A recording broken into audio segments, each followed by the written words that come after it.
این چالش قرار خیلی آسان باشه. اصلا خدای شما همچین کانتنتی دیدی، اما چالش این که چالش من دای خفن تر از این چی تا حالا مثلا اختراع کردی؟ برادر چه سری راش شد. داشتم تلاش میکردم دیگه دابل هیت نه ولکنم نیست. نگاه فقط هدف فاینال، چیز دیگه تموم.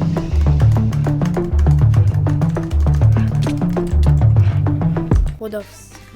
حالا وقت اون سوسیس بازی هایی که تو برای من در می آوردی من حالا باید در بیارم. خب خوب هنوز زنده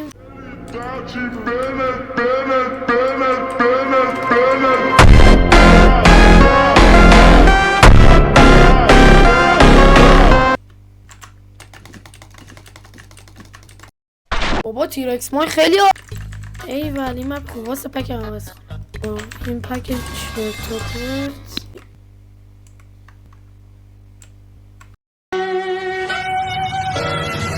من الان کدوماتون رو بزنم؟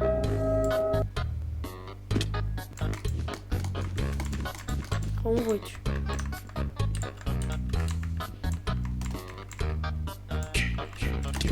این چه صدا؟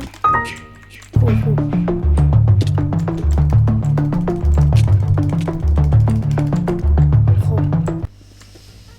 واسا اول برم اونو بزنم. اون ولم کن دیگه دلغک.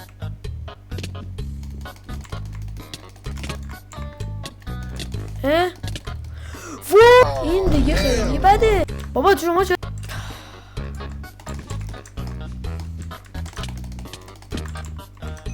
دیگه منو عصبانی نکنید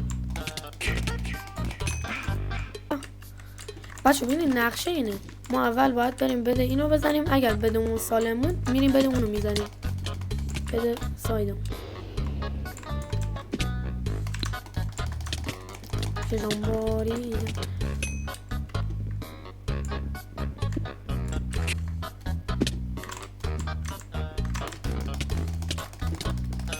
خب خوبه زندگیم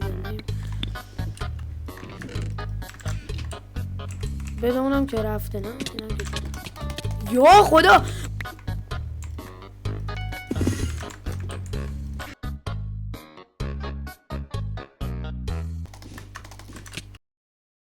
از زمان صفویه گوید واه شت بابا.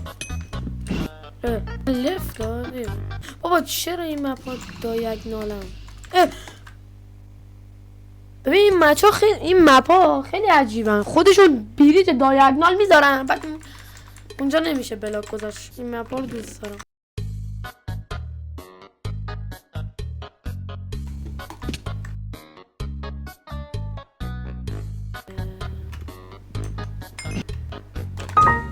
خوبه بالاخره کلاش. چرا فوش میدی؟ دمت گرم دمت گرم. خب دادو بچه بیا برو.